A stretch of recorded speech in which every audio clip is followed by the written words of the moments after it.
Welcome to the Bulletproof Screenplay Podcast, episode number 7. The work never matches the dream of perfection the artist has to start with. William Faulkner. Broadcasting from a dark, windowless room in Hollywood, when we really should be working on that next draft. It's the Bulletproof Screenplay Podcast, showing you the craft and business of screenwriting while teaching you how to make your screenplay bulletproof. And here's your host, Alex Ferrari. Welcome to another episode of the Bulletproof Screenplay Podcast. I am your humble host, Alex Ferrari. Now, today's show is sponsored by Bulletproof Script Coverage. Now, unlike other script coverage services, Bulletproof Script Coverage actually focuses on the kind of project you are and the goals of the project you are. So we actually break it down by 3 categories: micro budget, indie film market, and studio film. There's no reason to get coverage from a reader that's used to reading tentpole movies when your movie's going to be done for $100,000. And we wanted to focus on that at Bulletproof Script Coverage. Our readers have worked with Marvel Studios, CAA, WME, NBC, HBO, Disney, Scott Free, Warner Brothers, The Blacklist, and many, many more. So if you need your screenplay or TV script covered by professional readers, head on over to covermyscreenplay.com.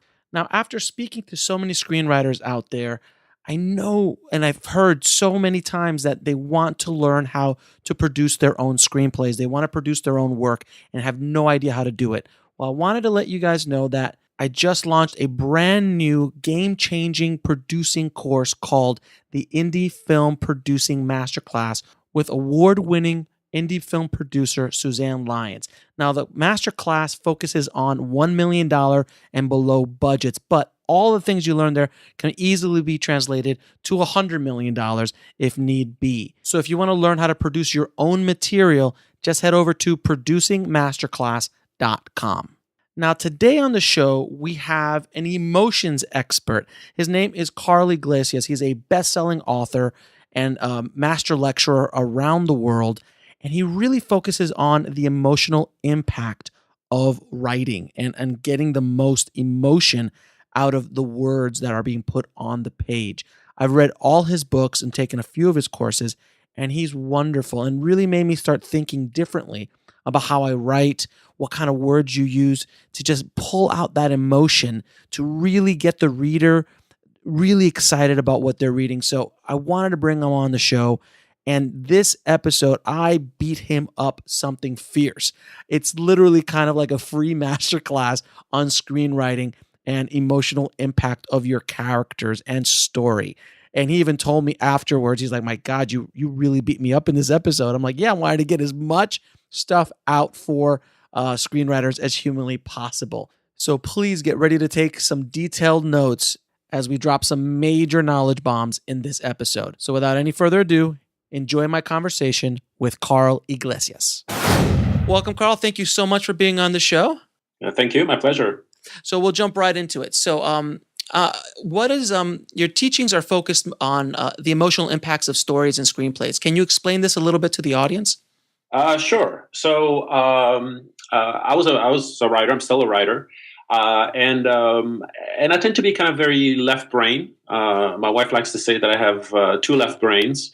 Very, very mostly logical, and the thing that drives you more is the try to understand how things work. So I've always wanted to tell stories. I always wanted to be in filmmaking, and I wanted to know why. You read all the books and it tells you, okay, you need to do this, you need to do that, 3-act structure, character development, character arcs, and everything that was being taught. I was wanting to know why, and so I started to get more into the effect of storytelling more than the rules. And it really didn't take long to understand why I was loving certain films more than others. And it was basically about the emotional response that I was getting from these films. I tend to like, comedies or thrillers. And I realized, well, a comedy that doesn't make you laugh is not never going to be your favorite movie. Or a horror film that doesn't scare you is not going to be your favorite horror film. So it's really all about the emotions and response of the movies. And so I kind of went, with reverse engineering, figure out, okay, the end effect is the emotional response of the audience. Mm-hmm. And so how do you get there? How do you do that? And that's what I tend to focus in my studies and in my teaching. It's the kind of, as people say, it's the kind of book that you always wanted to read, but couldn't find out there, so you wrote it. And that's what it is. So I wrote that, and I'm, as far as I know, I'm the only one who speaks about this, and I think it's the most important thing. If when people read your script, if they're not engaged by your script, then you lost. That's it. It doesn't even go past the reader to the executives, let alone to actors and directors and the studio betting $100 million to make your film if it doesn't engage them. So the rule number one, and the only rule in storytelling, is to engage the audience and not be boring. And that's really, I like to say in my classes that there's only there's thousands and thousands of rules and principles from all the books, and you can break all of them, except one. You cannot break this one rule, which is be interesting. And as long as you're interesting, you can break any rule you want, and I think you'll still be a good storyteller. But that's the key. You got to engage your audience, and so I focus more on the actual specific techniques that generate those emotional responses. So, with that said, I'm gonna put you on the spot a little bit. And one of my favorite films of all time, and arguably now, according to IMDb, the #1 film of all time, The Shawshank Redemption. Okay, yeah, great film. It is. It's absolutely amazing, and I've analyzed that movie so much because I've wondered what is in that story and in the way that Frank Darabont wrote that story and also directed, and the characters and the actors and the whole package. But what's in that movie that touches so many people? I mean, like in a way that there's never been another movie that I know that when it came out, it wasn't like this blowout success. Obviously, it was not. It did get nominated for a Best Picture, but it didn't win. But it's one of those movies that kind of grew later, and till now, all of a sudden, it kind of just came up and took over The Godfather. Absolutely. When The Godfather came out, it blew everything out the water. Everybody knew it was the greatest thing ever made at that time. But Shawshank didn't. And I'm curious on your take of why that story hits so beautifully with everybody. Well, I think there's two combinations. First of all, and you're right, when the movie first came out, it wasn't a success at all. And the thing that makes a movie a success usually from the start, which is the beginning, is usually the concept. So the concept is like the book cover, right? There's something about the concept that's unique, that drives people to the theaters. Not a great concept. Not a great concept at all, right? It actually kept people away. It's like, okay, a movie about people in prison. Who cares? Who cares? I'll admit, I was one of them. It's like that movie does not interest me. Right. And it was only through word of mouth and reviews, and then you finally go, okay, I'll go see it, and then you're wowed by it. So when you're in the theater. So, when you're trying to write a story, I always recommend, since you're not, you're a nobody and you want to interest people, you got to do it with a concept first. So at least people open your script and read it. But in this case, you had, it was simply word of mouth. So what is it about once you're inside the theater, once you're committed to watching this film, what is it that wows you? So the very first thing is always characters. That the first thing is a character that you connect with, and the very first thing that they connect you with is Andy, and a character who is unjustly accused of something that he didn't do, and that automatically connects you. So if you're familiar with the my techniques for connecting emotionally with a character, one of the most powerful one is pity. So feeling sorry for someone, and you automatically feel sorry for him because he didn't do, he's accused of something, and he's accused for, I guess, his life, right? For something that he didn't do. So this undeserved misfortune is one of the biggest techniques you can use to connect with a character. And so you're automatically connected. So you're already on board. And then you realize, okay, well, what do you do when you're inside a prison? I mean, the only thing you can do to survive is hope. And hope is probably one of the most powerful themes and messages in stories. It's true. Because all of us in our lives are struggle. And especially in the movie business. Yeah, exactly. But if you look at great stories, and certainly the foundation of most religions is hope. it's one of the most powerful things. So you got a character we care about, combined with this message of hope. Get busy living, or get busy dying, which is such a powerful line, right? Amazing. And there you go. And then, of course, you got to tell a good story. So there's elements of suspense, there's tension, anticipation, surprise, humor, other characters you care about. Red. Certainly fear. Once you're connected with a character, what you do as a storyteller is you're trying to make us worry about that character. You hope that they will be happy, and you hope that they'll survive, or they do whatever they want. The interesting about this movie, though, is that we didn't know what Andy, his goal was secret for 19 years, and so we didn't really know what his main goal was other than surviving. But if you create jeopardy for that character throughout, and they certainly do in this film, you're worried all the time, and so you're constantly engaged in this film. So you have the character you care about, you have the struggle, and then of course the big epiphany and the way everything is resolved, which is very clever, surprising. Poetic justice at the end. I mean, it's just, and friendship. I mean, it's got everything is there. You got all the great ingredients, and then of course you got to give kudos to Stephen King for the story and for Darabont for the adaptation. But it's just one of those things where everything, all the stars are aligned, and with great characters and with performances and a great script. I mean, it's definitely one of the greatest movies out there. And then Darabont, I heard he literally gave the script away to get the opportunity to direct it. Because he was offered a few million, because people who read it in the business understood that this was like, oh, this is serious, this is a good script. Yeah. But they offered him like 7 figures, like mid to high 7 figures for it, and he's like, nope. He finally wanted to direct it. Huh? He wanted to direct it, and it started his career. And I think it was a good idea for him. Absolutely, yeah. It's kind of like Sylvester Stallone and Rocky too. Yeah. Now, do you actually believe that Rocky was written in 3 days? He says he wrote it in 3 days. It's possible that he wrote it in 3 days, but he probably developed it over a longer period of time. Right, and that's another great. I mean, geez, absolutely. That script is the ultimate underdog story. Yeah. So let me ask you a question. Why is Hollywood lacking such true emotion in its films today? And why do they why do you think? Because in the 70s and the 80s, even, there was more emotion and character in their movies than today. Today, it just seems to me so flat and so heavy, reliant on visual effects and concepts and things that we've seen back from the 70s and 80s that they're rehashing today.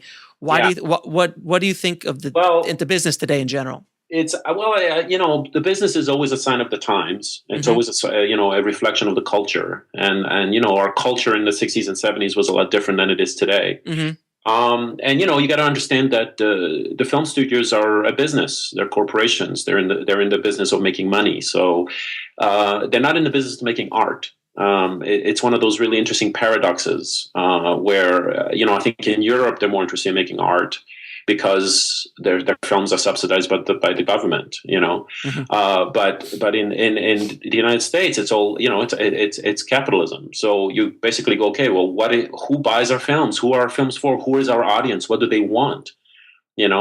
And when you have a huge population of the 14, 15-year-old boys who go see the movies, that's why you have so many superhero movies and kind of like video game type movies and horror films and comedies and but that's the sign of the times, and once in a while you get a great movie that goes across all demographics, the 4Q movies, and then then try to make the same kind of movie, and then people get bored. It's one of those things. I mean, we're one of the strongest emotions we have as an audience is this sense of we always want something new. And when we get the same thing over and over and over, we eventually get tired of it, and then we gravitate to this new thing. So you always get those in movies. You always get that one film that just the sleeper hit, basically, right? And then everybody wants to make it, and then they beat it to death, and then you try something new. The thing that really really surprises me still is this.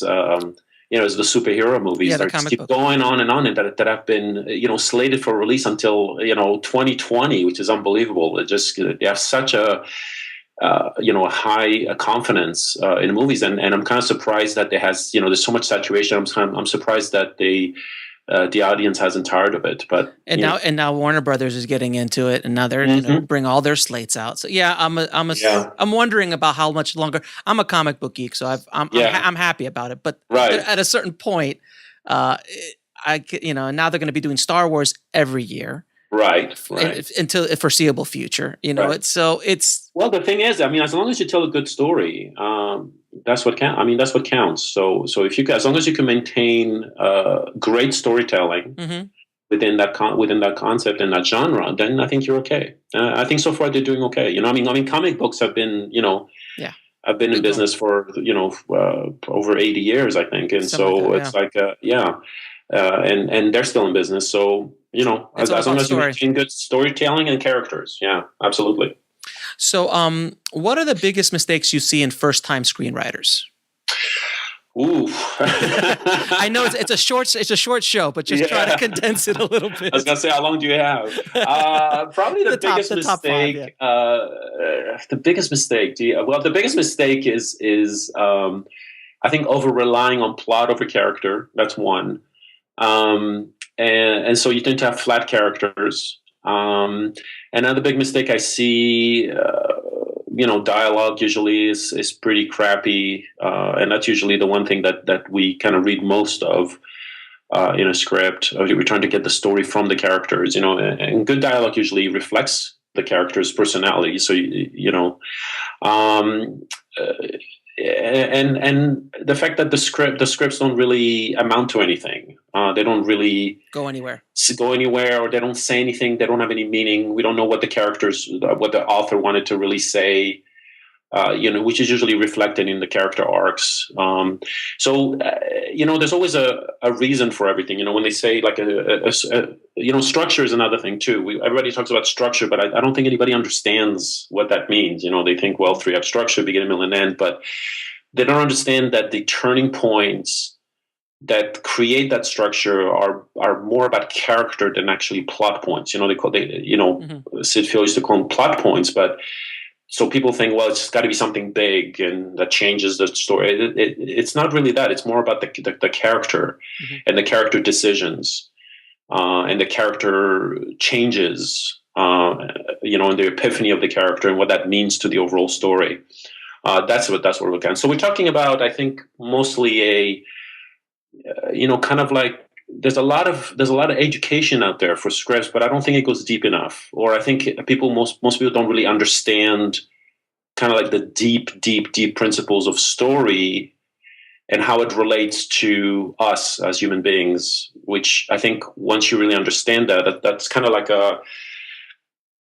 it's mostly what my focus is at this stage of my career, is really kind of going deeper into story and understanding what it means and why we like stories, or why story has such an effect on us emotionally. It's good to say, well, we enjoy stories and we like to feel suspense, but why is that? And I think once you understand that, it kind of teaches you that how to do it, teaches you why you should do it, and to, kind of makes you see when you don't have it in a script to kind of really focus on it, Now, did you happen to see Straight Outta Compton yet? I haven't seen it yet, no. And I saw it this last weekend, and it's. I heard it was good. It's so far this year is probably the best film I've seen, which says a lot about the industry today. Like a film about a good storyteller, a good story about gangster rap is like the best story out there right now, which which fascinates me. But it was good. Even my wife, who had no idea about gangster rap, she sat there and she's like, that was a really good movie because of the character and the story. Which leads me to my next question. There has been great debate about this question for many years, and I'd love to hear your thoughts about it. Sure. What, in your opinion, is more important, plot or character?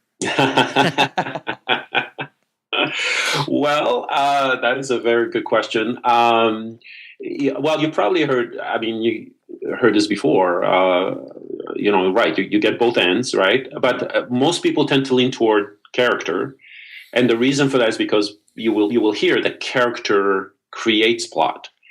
The more, since we need to connect with character, and since we tend to appreciate more three-dimensional characters, you can't really kind of have just a plot that's already ready-made and trying to fit characters in it, because the end result will be flat characters.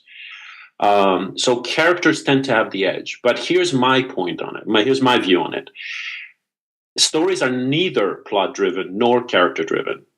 Okay. So that's going to be probably kind of the controversial thing to say. You think it's one or the other, but it's neither. What I like to say is that stories are tension-driven. Okay, so it's not plot or character; it's tension that grabs an audience, that makes you appreciate a story. And tension is really, a problem that needs to be solved, or a character that needs to change. Okay. So, you need tension at the story level to keep us. It's the only thing that keeps us engaged, basically. Mm-hmm. When I talk about all the emotions of story, and I talk about the audience emotions, not the character emotions. So you have, for example, character emotions like, sadness and joy and fear. Mm-hmm. When I'm talking about the audience emotions, the emotions you pay money to go see in the theaters, we're talking about curiosity, anticipation, tension, hope, worry, surprise, laughter, right? Those are the emotions you like to feel as an audience. Mm-hmm. And all of these could be encompassed into that one umbrella of tension. In other words, when you're feeling tension in a story, there's no way you're bored. You're completely engaged when you're feeling tension. So that's really the key emotions you want to feel. Now, tension in what sense? Like tension, any kind of tension, or comedic tension, or romantic? Well, it's all tension. It's all tension, and tension basically to me, it's the opposite of boredom. Basically, okay. You like, if you're Engaged. bored, passively sitting back in your seat and you're going, you think about something else. When you're feeling, for example, if somebody creates a question on this, you see a character enter a room, the very first thing that goes in your mind is, who is this character? Right? So why are they in the room? What are they doing? Where are we? So all these questions, when you first start a movie, that creates curiosity, right? So curiosity, that sense of curiosity in your brain, is tension, mm-hmm. right? Because you have this question. When that question gets answered, you have tension relief. Okay? And everything that's enjoyable about life is tension relief, basically. Right? I mean, when you're having, you want to have sex with someone, you have this, you have tension, and it gets released at the end. When you have, when you're hungry, that's tension. You eat, you feel satisfied, right? Mm-hmm, mm-hmm. You're tired, that's tension. You go to sleep, you feel relief. So it's all about tension relief. Excuse me for a second. And so it's all about tension. So all these, when you feel anticipation, like the character says, okay, I'm going to go and, I need to go to Europe to catch a killer, right? So when you say I'm going to Europe, so you anticipate mm-hmm. the arrival meet me in the parking lot, so I'm going to beat you up later after school. Oh, yeah. That's anticipation. So that's tension. Anticipation is tension. Curiosity is tension. And is she going to kiss me or not? Exactly. Yeah. In a scene. So so when you go deeper, right, you'll know that, storytelling or filmmaking is all scenes, right? So at the scene level, that's another thing too, that when you're talking about what's really doesn't work in scripts, it's mostly scenes. So I tend to teach a lot of classes on scene writing, because I think it's at the scene level, that counts. And scenes are really mini stories. So you have a character who wants something in the scene and is having difficulty getting it. And that's what creates tension in the scene, because you want, well, will they get it? And that's what drives the scene. That's what drives the whole story, if you have a main tension in the story. And really, when you think about it, all stories are just tension until they are relief, until you have a resolution, right? You have the 3-act structure. people like to say that it's, beginning, middle, and end, but I like to say it's mostly, setup, struggle, and resolution, right? And the struggle is that middle act two, which is the struggle to get what they want. And in a lot of scripts, you see characters, first of all, that you don't know what they want. That hasn't been thought of. So that's already broken right there. And if we know what they want, usually it's not that difficult. So it's not that interesting. So there's no struggle. And so there you go. That's my answer. So it's all about tension. Okay, there it is then. Yeah. We've put the end to the debate right now. Yes. Well, this is just according to me all. Of course. Yeah. So in your opinion, what is the functions of dialogue? The functions of dialogue. Boy, you have like really big questions here. I'm trying. Class to answer those. I'm sorry. I'll start throwing some more softer questions. Well, the functions of dialogue. I mean, there's only two ways you can tell a story. Really, you can describe something, right? So, and then you can have characters talking about it, right? So the difference between the two is that traditionally the narrative part of it is more passive and the dialogue is more active, meaning that when characters speak in dialogue, you are immersed in the experience. You're there with them. You're like a fly on the wall, like really kind of being part of the conversation. And that's usually in your brain, that's usually more interesting than just reading. If I told you, Bob entered the room and said to Susie that he loved her and that he couldn't live without her. So I'm just kind of describing something, right? So I'm just telling you a little story. But if I say, Bob came into the room and he goes, Susie, I love you. I can't live without you. And Susie says, well, sorry, I don't love you back. I'm seeing your best friend or whatever, right? Right. So, by actually having the characters speak, you're a lot more immersed. It's more of an active experience than just description. And usually readers, when they read scripts and they read tons of scripts, they usually tend to just read dialogue only. They're trying to grasp the story because they have to read a script so fast. So I like to say that they read vertically. Most readers, at least, the ones that I know of from experience. Because they have to read scripts very fast. And so they usually get the story from the dialogue. So, when you see scripts with a lot of description, they usually don't tend to like that. It takes them longer to read it, takes them longer to understand the story. And also the great thing about dialogue is that not only you can communicate the story, you can also communicate the characters' personalities and attitudes. So you get to really get to learn the characters. And also dialogue tends to be the joy of the, the wit and cleverness and sarcasm and of a story, of characters. Now, with dialogue, I would argue to say one of the greatest dialogue writers alive today is Quentin Tarantino. Sure. What is your take on his style, which is so unique that I mean, I tell people all the time, like, there's certain directors, certain writers that might have not made it in this market, this time or that time. But honestly, I think if Tarantino shows up today with Reservoir Dogs, it would create a revolution just because of who he is and his talent. Absolutely. What is your take on his technique and how he does his things? Because it's such a unique person. And I always tell filmmakers, if you want to learn how to write dialogue, listen to his dialogue. Don't try to write his dialogue because you'll never be able to. Right. But the thing about Tarantino, I mean, first of all, he is extremely knowledgeable about film. He used to work in a video store and he used to like pretty much immerse himself in movies and even really obscure movies, and foreign films and Hong Kong films and crime films. So he's very knowledgeable. So he's able to ask. Actually, my belief of art or creativity is really a way of combining old things into something new.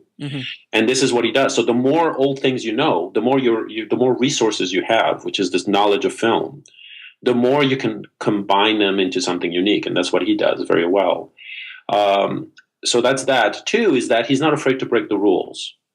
Oh yeah. And like I said, like I use Tarantino all the time in examples of when I say that you can break every rule except one and be interesting, and that's the one. That's what he does. I mean, he breaks every single rule except one. He's always interesting, and that's why he's successful, because people gravitate to his films because they know they're not going to be bored. Right. And so if you watch Pulp Fiction, which the structure of that film is obviously not standard. Right. But if you look at the plot points, they actually hit. Yeah. Well, which is kind of weird. Absolutely. Well, yeah. Well, it's like the French filmmaker Jean-Luc Godard is known to have said, every film has a beginning, middle, and end, not necessarily in that order, right? So if you can put Pulp Fiction in the order of the story, it's just he decided to tell it in a just non-linear way. He just played with time a little bit. And it just, obviously. Yeah, it was very unique, absolutely. And entertaining, which is the most important thing. I mean, I've seen films where people tried experimenting with things, but they were just boring as hell, Right. In this case, he experimented and it turned out okay because it was interesting. He still told a story with interesting characters and surprises. So you wrote a book called 101 Habits of Highly Successful Screenwriters. Can you share a few of those habits with the audience? Some of the top ones that you think that are really important. Well, the very, very top one is the one that that led to the Writing for Emotional Impact, which was habit number 69, which was evoking emotion on the page. And so one of those habits was,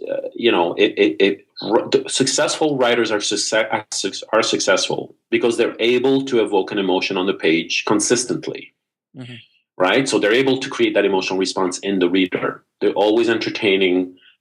So they're masters of their craft. And when I started teaching, because of that book, at the time I was just a writer, and I had no interest in teaching. I was, just a writer. I just wanted to be alone in my room, right? So I was completely terrified. But I was invited to the very first Screenwriting Expo, and because of those habits, the book, and the thing that most people wanted to know was of course this particular habit, which is the craft. They all wanted to know about the craft. So I started teaching about that part of it. And then people eventually wanted to have a book, and that's the reason why the second book was written, because people just kept asking, from after my presentation, so is there a book with all that information that I was giving?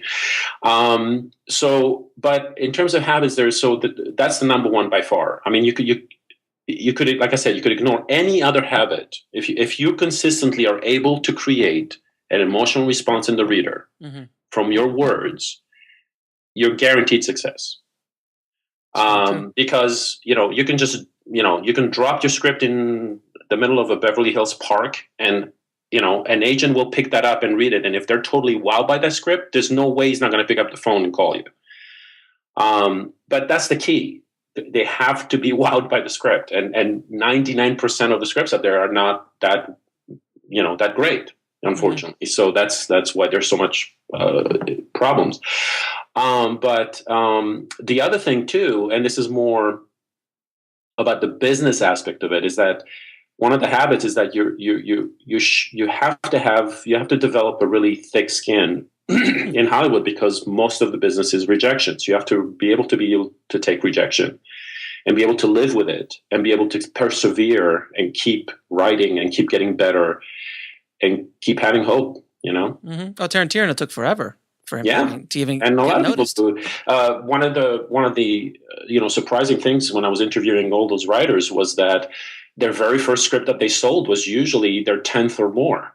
That they kept writing even though they kept being rejected and not selling anything and having to work crappy jobs or even not having any money in the bank and struggling, but they just kept at it. And I think a lot of writers, even very talented writers who could be great writers, usually because of life and family and usually give up because of the realities of life and don't have that persistence and that passion to keep writing. I think writers are one of the most undervalued parts of the filmmaking process. Oh, absolutely, yeah. It is all part. I mean, it starts on the page. Yeah. Yeah, it starts. They're really the most important element. I mean, when you think about it, without the writer, if there's no script, nobody in this town has a job. Right. Right. I mean, think about all the jobs in this industry, right? There's over 200, 300 jobs that are related to making a film. If not more, right? If not more. And we're not talking about just the film. We're talking about, the business and agents and producers and accountants and lawyers. I mean, if without a script, nobody has a job. As Hollywood realizes every time there's a Writers Guild strike. Exactly. All of a sudden, everyone goes, "Oh, wait a minute, we need these guys." Right, exactly. Maybe we should pay them a little bit more. But that is the paradox that they know secretly that they're the most important, but they think that they could do it. They think that it's not that hard, that anybody can do it. Oh, that's the problem. Well, that's the thing. And if I've seen a movie, so I could write one. It's kind of like, and everyone says that, and then I'm like, well, you could also listen to a symphony. Doesn't mean you can write one. And right. Exactly. Yeah, it's a lot more than just that. This is old joke that I like to say about this guy who goes to a piano store and he goes inside the piano store as this old man. He sits down and starts playing the piano, and he's awful. and the salesman goes, "What's going on? What are you thinking?" He says, "Well, I can't understand this. I've been listening to music my whole life."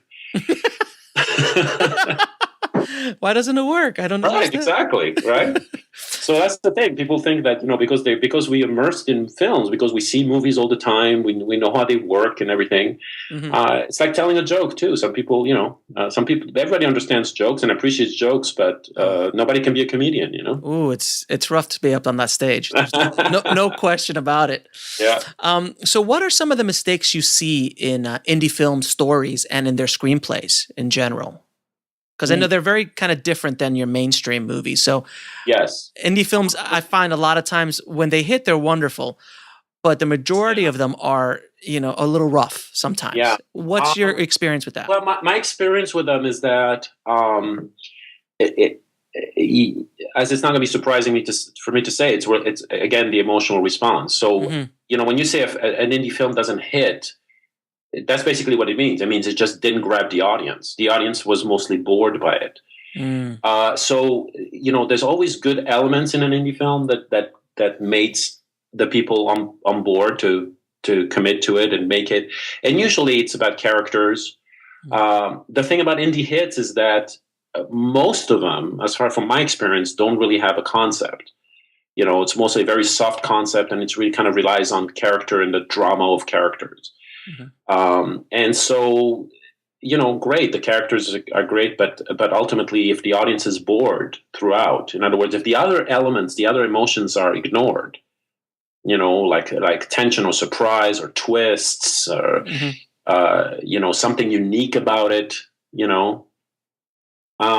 they just don't grab the audience, or maybe it's the statement that the filmmaker wants to make. Maybe it's a statement that we just don't care about. Right. That happens. There's a lot of things, So can you give an example of a few indie films that blew you away and why they blew you away? It's been... and it's been a while. Yeah, it's been a while. Yeah. You can go back. You can go back to the early 90s. You can go back to the early 90s if you have to. For me, the type of movies that I tend to like are more... I like... more thought-provoking films. So I tend to gravitate towards the, sci-fi and futuristic, not necessarily fantasy, but so the movies like Stranger Than Fiction, for example. Yeah. So anything that has a really kind of like a really very unique concept to it, but it's definitely an indie film. Right. I usually tend to like it because I'm more intellectually challenged, or like my mind is constantly working and thinking, and I tend to have more of a philosophical kind of mind thing. So anything that has a really kind of high concept within the indie film, I tend to like. I'm trying to think of the last one. Memento was a pretty... Oh, Memento, absolutely. Yeah. That was one of those ones. Obviously, Reservoir Dogs and... Right. And Pulp Fiction. Pulp Fiction, which was kind of an indie, but yeah. Yeah.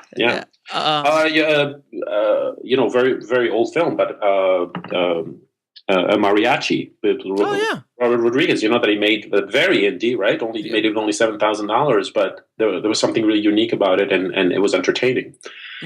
Um, so high concept, good characters, but also great, a good story there that really keeps you engaged from start to finish. One film I think that I don't know if you liked it, and I think you might have, Adaptation. Yeah. That was a very interesting. I liked take. it. Yeah, it was an interesting take, and of course, we all enjoyed it because we were writers and we could identify. Oh, bad, could we? Yeah, but you know what? I didn't like it as much as I enjoyed Eternal Sunshine because. Oh yeah. Eternal Sunshine had this really high concept. Mm-hmm. So there's a good example from the very, very same filmmaker. A very unique filmmaker. Exactly. Yeah. Oh God, I forgot his name. Charlie Kaufman. Yeah. Yeah, but if you're talking about Spike Jonze as the director, yeah. And speaking of Spike Jonze, Her too was a good indie film. Yeah, that was a really good film. Yeah, very, very nice film. I like that one a lot as well. Right. Is there any advice you can give indie filmmakers on writing their first script, other than what we've already kind of discussed? Any specific techniques or tools that could help them to kind of get off the ground? Just learn more about story. Mm-hmm. And we're not talking about just the usual suspects of the books and McKee and Sydfield. We're talking about just go deeper into story and how to tell a really good one. I think there's still a lot of people that don't know how to tell a good story. And of course it starts with the emotion. So obviously I would tell people, go read my book or, Of course. And learn that it's really about the emotions and that you could break every single rule as long as people feel those emotions. So learning how to write scenes, that would be another aspect of it. Learn how to write a good scene. I always tell writers to take acting classes because even if they're not interested in being an actor, because you get to learn how to write good scenes from actors, mm-hmm. because that's their main thing is what do I want in the scene and the different beats in the scene, and that's really how you write a good scene. That's interesting. That's a really good. Yeah. That's a really good tip. Yeah, and then learn how to create that feeling, really knowing what an audience wants out of a story. So we definitely want something new. So we want something, so probably a thought-provoking concept. We want characters we can connect with emotionally. So there's actually techniques for that, mm-hmm. Which I talk in the book. And then once we connect with a character, give us a goal that is worthy. A lot of the times, a character goes after something that it tends to be more of a selfish goal, and we don't really connect with that. This is something that I also speak about the paradox of the goals we have in life, which is to be rich, right? Sure. We go try to make money and survive. Mm-hmm. But you never see that in films. You never see that as a goal in film. So say that again. This is interesting. So there's this paradox of, if you think about, if you ask people in real life what do they aspire to, right? They usually aspire to have a good job, to be rich, to be happy, to have things, to have material things, a big house, a good car. Scarface. Exactly. Right. Yeah. Exactly. Or to have power. Right. Right.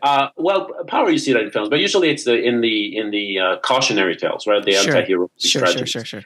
But in films, when you think about what is it that people aspire to in films, like what their goals are, it's usually about love, mm-hmm. about family, about saving the village, about doing something for another, about finding their child.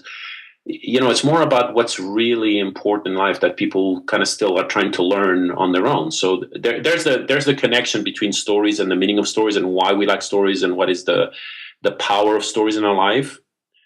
But do you think that a story that had the goal of being just rich or successful or comfortable and having a good family, and which are most of the goals of real life people, right, yeah. Do you think a story like that, or do you have an example of a story? Well, no, we don't. Somebody brings the example of How to Succeed in Business and Never Trying, which is a famous play, uh-huh. but you never see that, or you see that in a character that originally goes after that goal, but then learns that's not the, usually midpoint, that mm-hmm. That's not the solution. And there's a reason for that. It's because it doesn't work. It doesn't, and to go back to your question about the common errors I see in film is that usually the goals that characters have in a story are usually not what I call worthy goals, right? So there's worthy goals and, flat goals or whatever, unworthy goals. They're mostly unworthy. Like I just don't care, or I can't really connect with that character who goes after that. I just don't care. And so that's important. One of the things that I teach about connecting with characters is that not only you have to use these techniques to make us, feel sorry for him, show their humanity, and show their admirable traits, just so you care about them, right? But the second part of that equation is, what do they go after and why? And so in the movie, what do they go after is very important, because if we don't care what they go after, we're just not going to care. Right. We're going to just see them go through the motions and struggle, but we're not going to care. And that's why one of the things that I teach a lot about is Pixar, because Pixar knows how to tell great stories. Oof. And so I go through this whole list of the entire movies, and I go and show them what the characters are after. And if you see what they're after, it's always about, saving a friend, saving a child, falling in love, saving the village. It's all these things that are considered, that goes deeper into our humanity and our sense of being social with, being part of this group, as opposed to being a selfish, singular person that goes after what they want just to be happy. And you never see that. If talk about Shawshank Redemption, his goal was not to die, right? But not to be stuck in this prison, right? So he was, for 19 years, he planned to escape, and he finally escaped. But if you look at what is the thing that really makes us completely fall in love with that movie is the last, twist. 30 seconds. No, not the twist of him escaping. Oh, because think about it, right? Yeah. Think about it. Remember, it's not Andy's story; it's Red's story. That's another thing. It's very true. It is. So if you think about the way the movie ends, the movie doesn't end with Andy escaping. It ends with Red connecting as a friend with Andy on that beach. And right. And did you know? And that is the moment that makes us go, oh, right? It's done. It's done. Exactly. There's actually a very, you know who Lindsay Doran is, the producer? Yes. So she's known for talking about story too. I think there's a couple of videos online, some TED Talks that she did about the ending of films, and how the thing that people really, really care about a film is not the achievement of the character's goal. It's what happens afterwards, which is the ability to share that feeling with people they love. Right. So she mentions Rocky, for example. People think that Rocky, a lot of people think he won the fight, which he doesn't. No. But they remember that thing when he goes like, Adrian, but that, they think it ends on the fight, but it doesn't end on the fight. It ends with him and her at the end, and saying, I love you. Right. And she mentions Dirty Dancing too, about the fact that it doesn't end with the girl leaping in the arms of Patrick Swayze. It ends with her reconciling with her father. So there's all these, what's really important. I think film and stories talk about what's really important in life. They kind of like they're teaching us how to live. I like to say that stories are kind of like the how-to manual for life. And they're kind of like they're coded in this entertainment form, because people. That's what stories are. Yeah, exactly. People can actually tell you how to live, but that's usually like documentaries or nonfiction or of documentaries. But stories are a lot more powerful, because they're entertaining, but the message is in there. The message, they're kind of like subtly telling you how to live by entertaining you. It's like a sugar-coated pill. Like myths and legends, essentially. That's how exactly the meat and potatoes of our society is passed along. Right, exactly. So, an interesting note, though, on that Shawshank Redemption, that last scene, from what I understand, was added by the studio. The scene about the with Red, in Mexico? Yeah, from what really? I've studied the movie a lot, right? And I've watched every documentary ever made. And originally, the original script did not have that scene. And how does the original script end? Do you remember? It ends with him driving in the bus going towards Andy. Oh, okay. But it's still, that's fine. That's fine. It's still as powerful, I think. I mean, well. But the beach was like, we needed to see it. Yeah. And it was. But as long as it's not, that it doesn't focus on Andy, because it wasn't Andy's story. No, it was Red on the bus, and he just drove off. And then if you notice that the helicopter, I think there was a helicopter shot that kind of goes off into the ocean. Right. And then it dissolves into that, because that was the end. That was the last shot.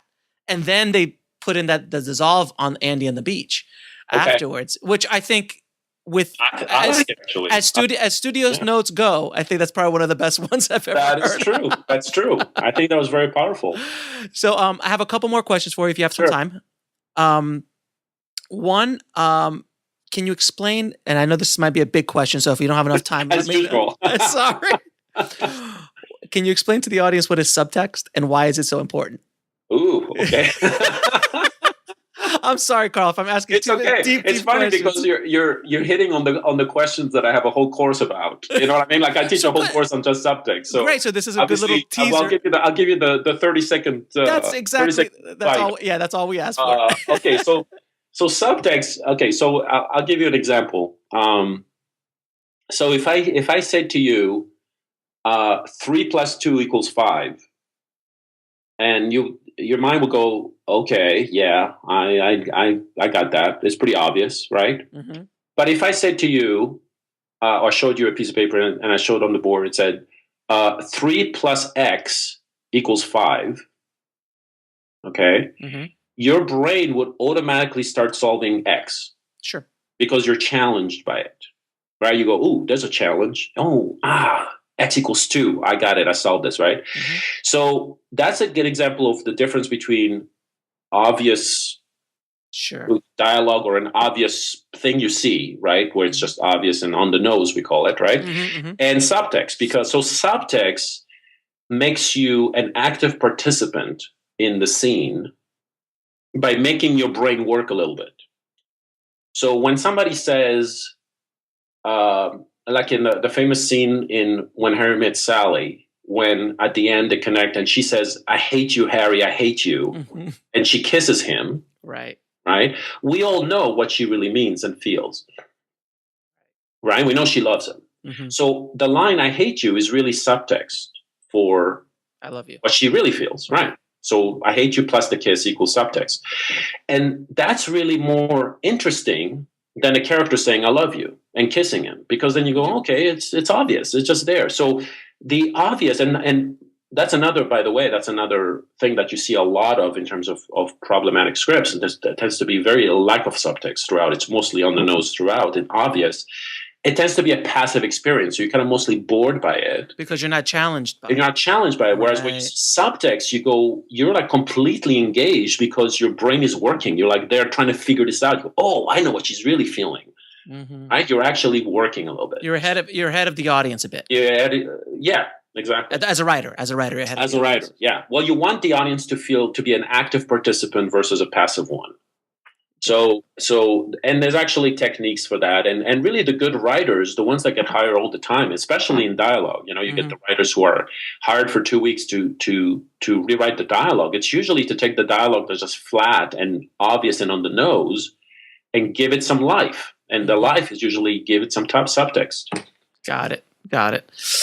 All right. So one last big question. This is just a geek question. This is just something I want the answer to. Sure. Because I know you're who you are and you've studied so many stories. I'm a huge fan of Breaking Bad. Okay. And it is one of those stories that it's obviously not a screenplay, but in the scope of the story and the arc of that character and of the arc of the show, there's never been a television show ever to do what he did. What's your thoughts on how Gillian, Vince Gilligan or Gillian? Vince Gilligan. Vince Gilligan actually was able to create, like, what are the key moments or points that makes that story so good? Because unlike, like very much like Shawshank Redemption in the film world, Breaking Bad's one of those shows that I can't say universally everyone loves, but it is pretty well respected and pretty well loved. Well, Breaking Bad is not the only one. I mean, The Sopranos did that too, and The Wire also did that too. I mean, we're talking about, and Mad Men. I mean, we're talking about shows that just, that was just great storytelling. It's just great storytelling, you know? If you have a show that has great storytelling with great characters and interesting scenes and surprises, and I mean, and I'm a big fan of Breaking Bad too. It was just a big novel. It was just this novel that took 5 seasons and I don't know how many episodes to tell a story. And it was a complete story. It was about a character that was very interesting, right? It wasn't your typical good guy. It was just arc, and it just kept us engaged because we wanted to know how that would turn out. And that's really kind of like the key question of stories.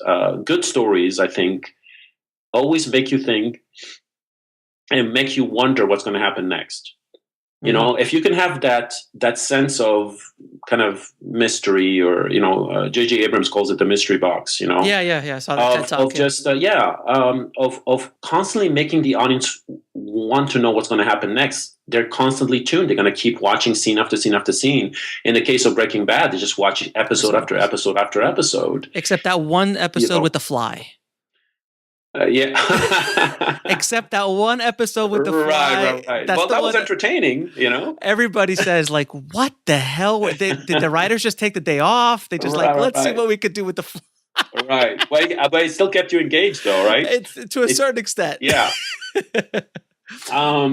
So as long as it makes you wonder, what the hell's going on, what is the meaning of this, or you were just wondering. It just keeps you engaged. But that was and it's funny because I get that question all the time, especially in the sense of writers are told all the time to make sure your character is likable. Oh, God. It's the biggest note, and they always mention Breaking Bad because here's a character you really connect with who you don't really agree with. In terms of his moral part of it, he's doing something is illegal. But the thing that's brilliant about him is at the beginning you did. He was just at the beginning you did, right? And that's the brilliance of it. You got hooked into him, and then he turns into Scarface, right? But the thing is why do we keep loving? Because I mean, if it's almost like if you had a friend. Mm-hmm. And then your friend started killing people and enjoying it, you suddenly wouldn't become his friend anymore. You wouldn't want anything to do with him. But if you cared about him, right? That's the thing. So the thing is there's the lesson in there about making sure you care about that character and you worry about them.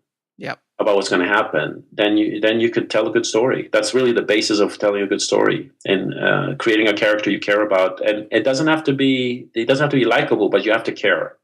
And I was lucky enough to binge watch most of it up until the last 8 episodes.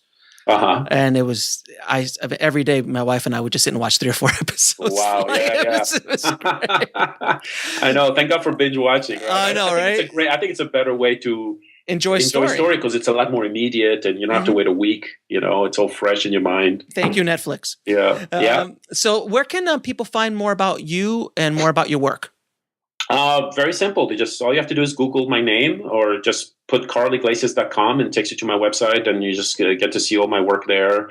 When anytime somebody asks me for a business card, I don't have business cards. I always tell them just go to my website. That's my business card right there. Just myname.com. And you have a bunch of books you've written. You have a DVD course as well that you sell. Well, I don't really sell it. It's mostly the Writer's Store and Creative Screenwriting magazine. They have the DVDs. I just basically, they ask me to do something. I don't like to say no, so I do something and then they sell it. Same with the teaching. I teach at Screenwriters University and at UCLA Extension's Writers Program, both online, so people can take courses with me. Okay. I also consult, so if anybody wants consultation, there's the details on my website. Okay. And then I appear on writers' conferences. Sometimes there's this year I'm going to be actually in a few weeks I'll be at a writers' conference in San Luis Obispo, where I'll be delivering a keynote address there. And next year I've been invited to a script conference in Poland, and then an animation festival in South Africa. So I'm becoming kind of international now. That's awesome. Yeah. So one last question. I asked this question of all my guests, and it's a tough question. Ooh. What are your top 3 films of all time? Wow. And everybody says the same thing. Oh, really? What did they say? I'm curious. Wow.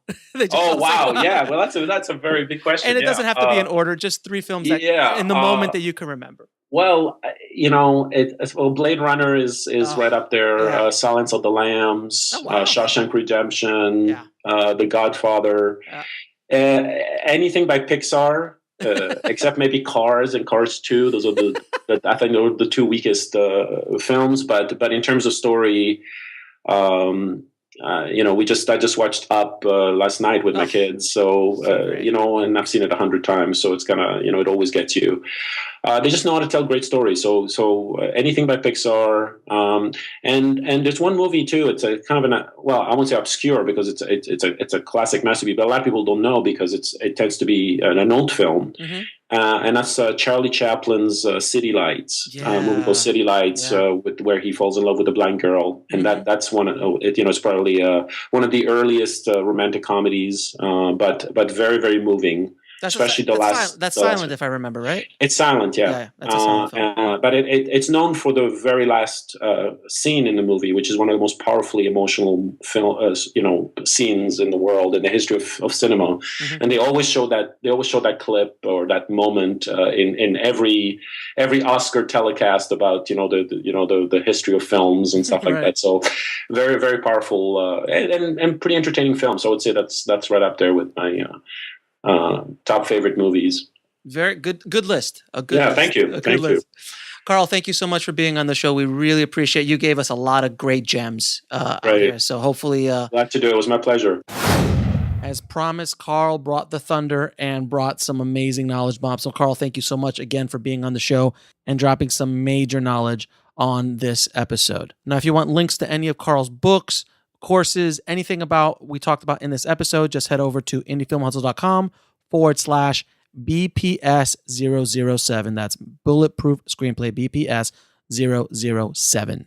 And guys, if you're enjoying the show, please don't forget to subscribe on iTunes and leave us a good review and give us a 5-star review if you really like it. It really helps us out a lot and gets the word out to help other screenwriters on their journeys. So just head over to screenwritingpodcast.com.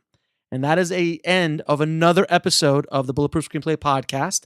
Thank you so much for listening. And as always, keep on writing no matter what. Talk to you soon. Thanks for listening to the Bulletproof Screenplay Podcast at bulletproofscreenplay.com. That's BULLETPROOFSCREENPLAY.com.